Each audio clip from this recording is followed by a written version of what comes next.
looking at a little fucking car. I was gonna say, it looked like a clown. God, dude. It's like a clown car getting in and out. Son of a bitch. We're starting on our Honda Civic today, bud. We're getting ready to strip it down, get all the body parts off so we can strip it down to metal. All right. What are you thinking of that car, Larry? That's a small car, Pete. I think that car's a little bit small. That might for you. Did you see how little that thing is? Yeah. This guy from California sent it out here to restore it. He's probably a small person. What are you working on today, bud? I'm working on You working on anything big today? No, little things. Just little small stuff? Little small stuff. It's a small day today over here. Yes, it's called Small Sunday. It's Small Sunday. Yeah, everything we're working on today is small. It's small. Yeah, what are you working on? Little pieces of wood. How's that Jeep doing? That's kind of a big project. Little pieces of wood. Huh. You know, I want to talk about the Jeep. Don't want to talk about the Jeep. Yeah, why not? I'm thinking about it still. So now we're thinking again? Still thinking. So you thinking you might, what, change out the frame again? Again, maybe. Wow. Yeah, maybe. Maybe. Okay. If I find the right I got a one. Honda to work on, so. Go work on your Honda. I'm going to go work on some wood. Okay, so we're not going to go get lunch? What time is it, Larry? It's only 11:15. Maybe 12. Maybe 12:30. Go cut some wood, bud. Okay. See you later. All right. I'll be up here working on the little Honda. Okay. On Small Sunday. Okay, I'm going to work on small pieces of wood. There you go. Chop it up. Get her done.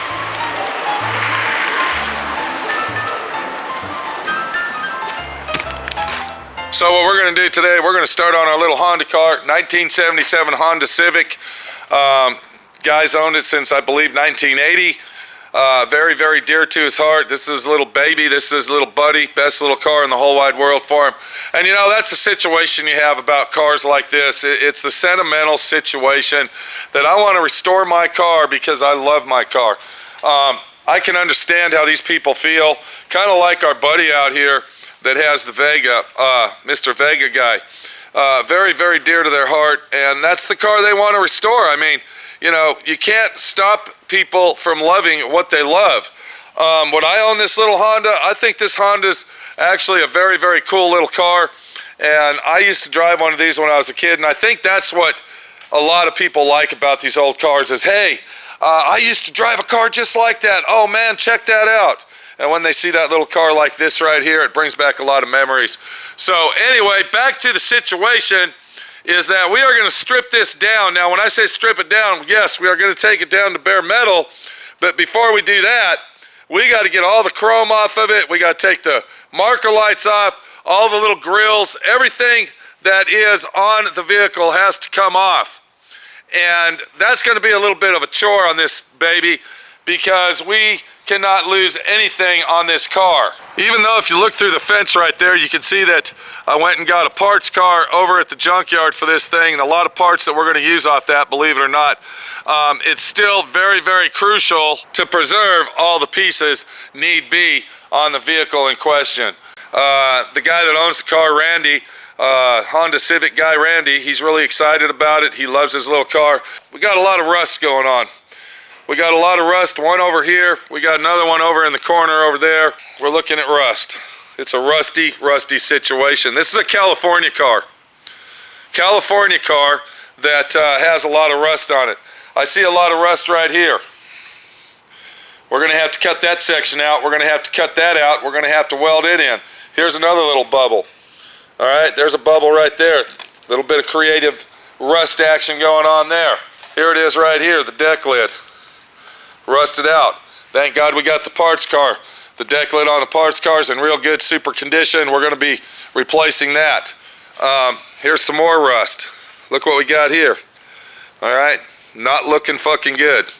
So we're going to have to section this roof together. The parts car we got, the roof wasn't too good shape, but we'll be able to use sections of that roof to put into sections of this roof to make it all work.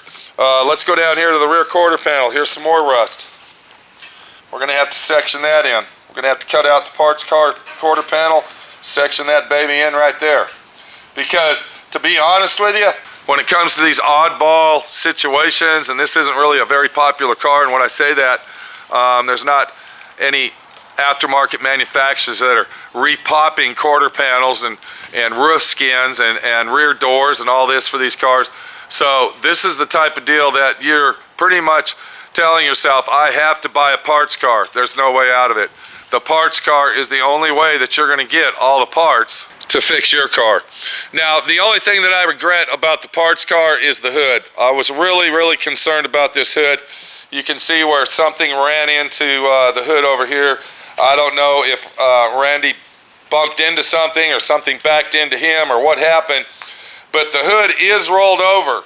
It's rolled over and it cracked the Bondo. Now, the reason there's Bondo in here is Randy told me that he had a front end collision on this vehicle and they had to replace the core support and other items to make it correct. Another thing that we don't have on the parts car is our lower valance down there. Hopefully that valance is in good shape.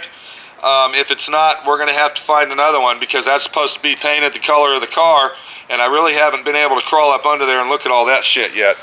But let's go ahead and start stripping this thing down. Now, we're going to be bagging and tagging on this, and when I say bag and tag, that means that everything that we take off is going to go into a plastic Ziploc baggie, and it's going to be tagged with exactly the correct proper name of what every screw, molding, and piece goes to. So without further ado, let's go ahead and get started on that. But I'm getting my little area set up for the camera here because it takes a long time to make these videos. All right, it takes a long time to create these videos so you, the viewer, can learn how to do everything that I show you how to do. So I hope everybody appreciates what's going on here, and hopefully you're going to learn from these videos that I make and produce. And I am not a movie producer, I am not a filmmaker, I am just a guy that makes videos for the world to view and see. So I don't claim to be a filmmaker like a lot of these YouTubers do, and I don't claim to be a producer. I'm just me, myself, and I trying to help you do it right, because if you aren't doing it right, then you aren't doing it at all. Welcome to D.I.Y. Automotive School with my friend Pete and Minnie, the body shop girl. It's everything you need to know about cars and more.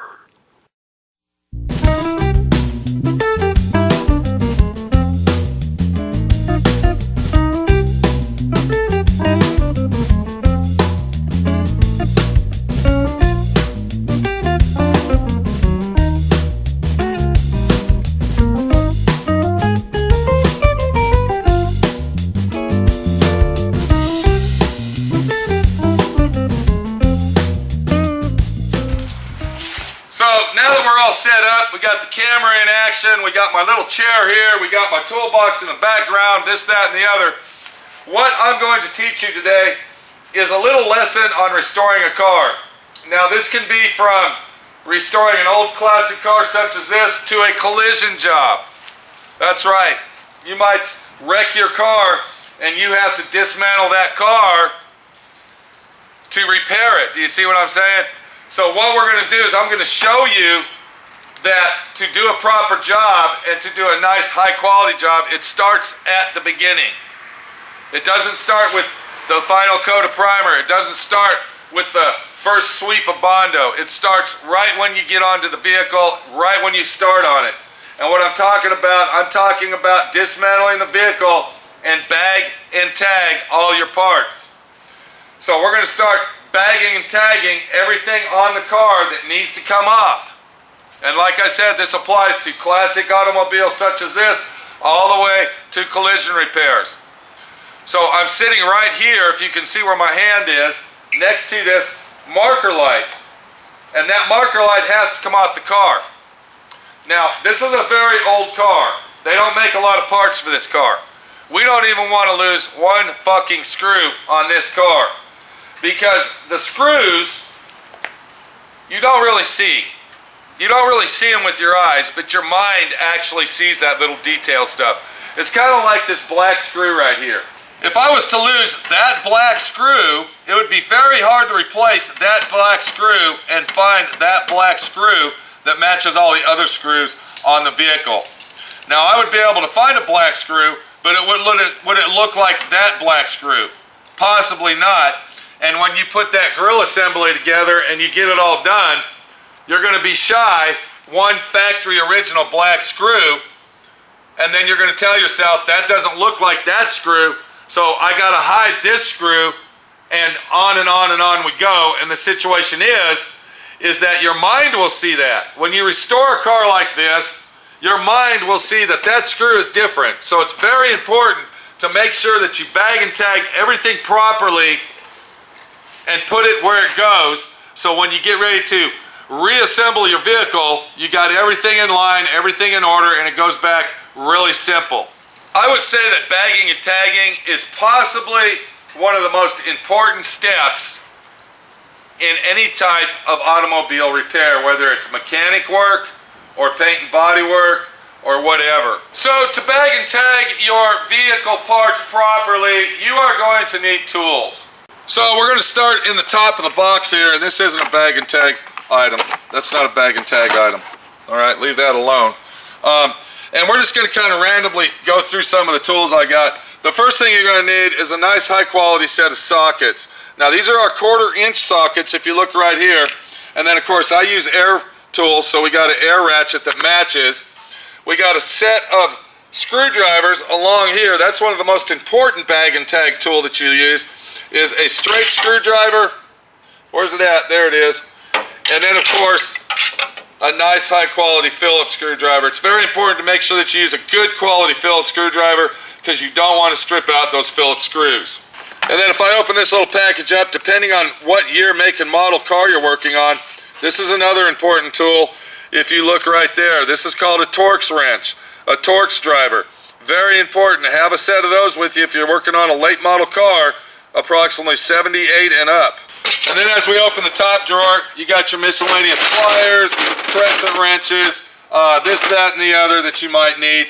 And also it's a good handy dandy item for when you're working under the car and you're taking them old rusty bolts off and them bumpers, to have a good set of vice grips in case you have a nut and a bolt that you need to take loose. Vice grips are good to hold those, or crescent wrench, what have you. The next drawer we open, of course you're going to need some nice good quality wrenches. What I got here is I got my American wrenches on this side, we got metric over here, we got the ratchet head wrenches in the middle, and then of course these are our big daddy wrenches, which would be mainly for mechanic work, which we don't really use that much. And then the bottom drawer, as I open it up, we're going to see that we got all the sockets necessary and needed to go ahead and dismantle the car properly, squarely, and securely to collect all the parts needed. Now I got an air ratchet here. Alright, this is our 3/8 air ratchet versus our 1/4 inch ratchet. So we got our 1/4 inch socket set, and then down here we got our 3/8 socket set, American sockets and metric sockets. Now I want to show you something here on sockets that's very important. If you look at the head of that, that's a 12-point socket. That means it's got 12 notches cut into the socket. And then if you look at this socket, the short socket of the same size, of course all these are the same, that's a 6-point socket. So most common sockets that you get, unless specifically ordered, are your deep sockets will be 12-point and your short sockets will be 6-point. So that's another important situation. A lot of times when you dismantle these cars and you got to get down and dirty and use them sockets, a lot of time 12 points don't work. 12 points will strip the bolts out or the nuts, and you have to rely on, you got it, 6-point sockets to really grab it tight and do it right. We got a set of Allen wrenches here. Alright, we got socket style Allen wrenches, and we also got standard hand manual style wrenches. That's another important situation. Alright, we got a poker tool here. Alright, you're going to use that poker tool. You will use it. We don't know when, but it's always good to have one. Speaking of screwdrivers, look at this little baby. Very important to have all the hand tools that you need. And then probably the most important tool of all is this right here. These are Ziploc freezer bags. Now the reason I use freezer bags is because freezer bags are more heavy duty than the regular standard bags. The freezer bags are also bigger, and I'm going to pull one out. Now this is a cheap, inexpensive brand. This box of bags only cost me, I believe it was 69 cents. And you can see the quality. It's a thicker plastic, nice Ziploc action here. We can go ahead and take our magic marker, which I don't have here, but that's another important issue. Yes, I do. Looky there. Wow. Make sure you have a nice high quality Sharpie marker that you can write on the bags of every single part that you're going to be taking off and where it goes. So that right there, all right, this box of baggies and our marker are our two main tools that you're going to need to do a nice functional presentable job of stripping your car down. Now another thing that's real handy to have, and I got several of them up against the wall here, and there's another box that I'm going to grab, and that's exactly what it is, a box. You want some nice quality boxes. This car isn't going to be dismantled for very long, so boxes will work. Okay, make sure that you got a good solid box where the bottom isn't going to fall out. We're going to put that box right there because we're going to use that. But if you plan on having your car apart for maybe possibly more than 6 months to a year, plastic totes are the best way to go. And of course, make sure that you have lids on them. So to start bagging and tagging is a situation that you want to start on one corner and basically work your way around the car. That's the easiest way to do it. Let me go ahead and show you a few little tech tips of the way I bag and tag, which will probably help you bag and tag your own shit. So what I got here is I got my plastic baggie, my magic marker, and a Phillips screwdriver. And what we're going to do is we're going to start right here with this marker light. I'm going to reach up in here, I'm going to take the screws off of our marker light very carefully. Alright, you can see that, that's what I'm talking about. Look at that screw. Can you see that? That's a little fucking screw right there. And then we're going to go ahead and take the bottom screw out. If I can get my screwdriver in here. There it is. You got to really, really pay attention when you're bagging and tagging because you don't want to lose these parts. And then we're going to go ahead and pop that lens off just like that. Can you imagine having to buy a new lens? If that thing fell on the ground and broke, that would be ridiculous. So let's not lose parts. The next thing I'm going to do is I'm going to put my screws back into the lens. Do you see what I'm doing here? Just like that. Alright, you see right there? And then what we're going to do is we're going to go ahead and get some 2-inch tape or smaller. Alright, and I'm using automotive tape for this. I'm not using house tape. Stay away from house tape. Do not use house tape on anything. Always use automotive tape. And then I'm going to go ahead and put the tape on the screws, just like that, very easily. You see what I'm doing there? Now the screws won't fall out and they're safe and secure. Then I'm going to take my magic marker and I'm going to put left front. So we'll get L, F. And that's going to tell me that that's the left front marker light lens. So then we're going to take our plastic baggie just like this and we'll go ahead and dump that in the bag. The next thing we're going to do is we're going to reach in here and we are going to figure out how that light comes apart. And I'm looking at it very closely and I don't see any screws anywhere on the outside. Another thing I want to pay close attention to is there's an old gasket in here and it looks like that gasket was leaking and breaking. Do you see what I'm doing here? So what I'm going to do is I'm going to take that gasket, even though we're not going to use it, I'm going to put it in my parts bag. And you're asking me, why am I going to do that? And the reason I'm going to do that, it's going to remind me when I open this bag up, when I get ready to put all this together, that I need that gasket if it's available. And one more thing, when you're bagging and tagging, I want to show you this. This is important. Do you see the ratchet that I'm using here? Do you see that? That's called a swivel head ratchet, all right? That's a ratchet. That's a very important ratchet. These are the nicest ratchets that you'll ever use. If you start using this style of ratchet, you'll always use this ratchet. If I had a ratchet that was just a standard locked ratchet, I wouldn't be able to get inside there. So what I'm doing is reaching inside there, I'm bending that, and then I'm using the ratchet. Yeah, you see what I'm saying? Now it's a little palm ratchet. So these ratchets are really the ratchets of choice when it comes to bagging and tagging. And then one more thing we ran into, and I'm going to go ahead and put my nuts back on here before I lose those, because it also has a removable bracket on this. I see that the wire harness actually goes into the vehicle, so what we're going to have to do is one of two things, and I don't like to do it. We're going to have to either cut those wires or trace them down into the car, which I see they go inside here, and then we'll disconnect that light at the plug. So if we look right here where my hand is, you can see where the wires plug in into the main harness. That's really important to try to do this, then take some wire cutters and cut the wires. So we're going to gently pull this apart. Let me get this light out of the way here because we can't see what's going on. And it's a real bitch of a deal with these little cars such as this. So I'm going to go ahead and pull that apart, and you can see that I just pulled it apart. Let me get the light up here. There we go. Let's get the light right there, my friend Pete, and be the real teacher that we need to be. So we got our black wire there, and then we also got our red wire there. Now, we're not done with that yet. We're not done with that. Because what I'm going to do is I'm going to go ahead and take a piece of tape and put left marker. So I'll put an L, M, just like that. And then I'll go ahead and take that off. And even though we'll probably know where it goes, this is always a good thing to do to make sure that we get it all correctly right. And then on these wires here, I'm going to go ahead and do this right here, see? And then what I just did, I created a tag. You see what bag and tag's all about now? I created a tag that says left marker.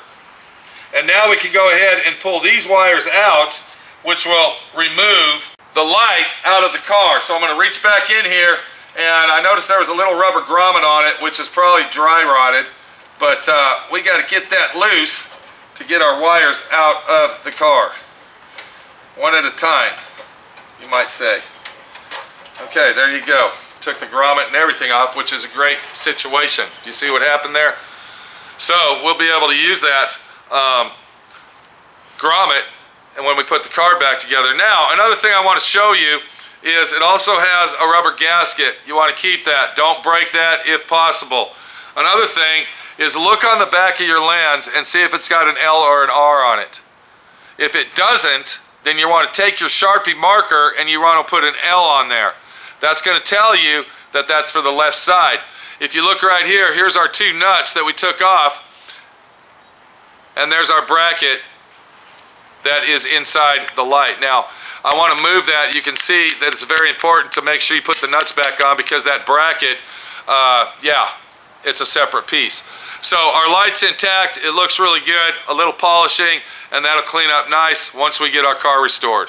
And then what I'll do is I'll go ahead and take my light housing with the bulb and the wire harness. I'm going to put it in the bag of the front marker lights. I'm going to go ahead and repeat my process on the right side of the car. I'm going to work my way around the front. I'm going to use my plastic baggies. I'm not even done marking this bag yet. Where is my magic marker? What the fuck happened to that situation? Have you seen my magic marker, Larry? No, did not. Where the fuck did that go? Put it in your jacket? No, I didn't put it in my jacket, bud. Okay, I lost my magic marker, so I gotta go. Yeah, here it is right here. Okay, we can talk for a few more seconds. I just found my magic marker, bud. So my friend, you're gonna have to put up with my friend Pete for a few more minutes, but yeah, let me get that camera adjusted so I don't have to lean down all hump back here. There we go, just like that. Okay, so you see it takes a long time to make these videos, and if I wasn't making these videos for the viewer, you, to learn from, I'd probably have the whole front end of this car already dismantled and be down the road. But it's very important for me, my friend Pete, to help you, the viewer, out and show you exactly how to do this. Speaking of doing it, we were talking about plastic baggies. What I'm going to do is I'm going to back up, so there we go. I'm going to go ahead and write front turn signals on this. Okay, and then this bag will only be for front turn signal parts. So we'll put front on here like this, and then T signal S. Okay, so it'll be a turn signal. So that'll be front turn signal bag. And then I will take the other one off and put it in here, and then that will be the only thing that'll be in this bag is the front turn signals. Once that's done, we wrap it up nice and snug, put it in our box of parts, and guess what? Everything's bagged and tagged. It's gonna be an easy situation putting this baby back together, and down the fucking road we go. This is Pete, my friend Pete, your friend Pete, showing you how to bag and tag, what tools to use. Let me turn my flashlight off. I loaned one of my flashlights out and they lost it, so I only have one left, and those are rechargeable. And I gotta get down the road because lawnmower guy Larry is pushing me out the fucking door saying, if you wanna go get something to eat, we got to go. Is that what you're telling me, Larry? Well, we said 12:30. It's 12 o'clock. Okay. So are you rushing me? Because you've been sitting here on the No. tailgate like you're my personal audience over here. No, I had nothing to do. Okay, what do you think of this little Honda? What's going on, bud? It looks pretty neat. You like that little Honda car? Would you drive that thing? I don't know if I could fit in it. Yeah. These little cars, these little Honda Civics are actually coming back, dude. Believe it or not, they're getting to be really popular situations. They're almost getting to be as popular as a Volkswagen Bug, believe it or not. I would believe it. This is actually the second generation Honda Civic. You remember the first generation where they had little 12-inch tires on them and they were like half the size of this one? Do you remember that? No. Yeah. I believe in 1975 they went to the bigger version from 68 or 67 through 74. It was the little baby Hondas and it looked like a little pregnant roller skate. Oh. Really cute little car. I used to drive one, Larry. Oh. You believe that? 6'5", my friend Pete driving a little Honda car. I can believe it. Yeah, what kind of clown act did I look like I bet then? you were 50 pounds lighter, too. Probably 50 pounds, 60, 75, 80 pounds. We're not going to go there, Larry. Thank you very fucking much, bud. Appreciate that. I'll see you later. Take it easy. Hang on. We got to lock the shop down, Larry. Okay. All right. So when you get ready to restore your car and fix a collision repair, now you know how to bag and tag your parts and do it the right way. These parts can stay in this bag for a very long time. Another reason you want to go ahead and bag and tag this is very important. I don't know where you live, but I know that there is rats and mice hiding and seeking out in my backyard somewhere, and they like to come in here at nighttime and possibly leech off the situation that my friend Pete has. And if you don't bag and tag your parts, believe it or not, those rats and those mice and those bugs and everything will eat the wires off of this. They'll eat the rubber. They will piss on everything and ruin it. Bag and tag is the way to go to restore your car the right way.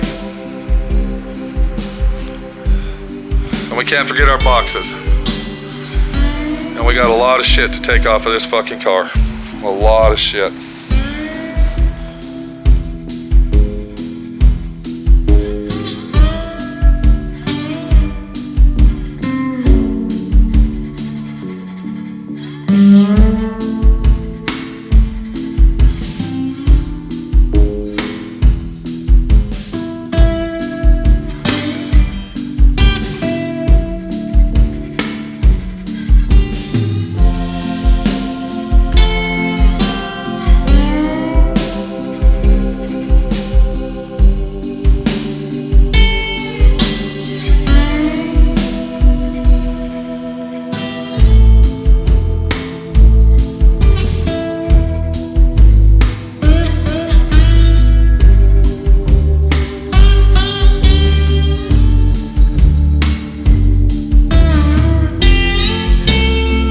Watching D.I.Y. Automotive School. Classes don't stop till you know everything.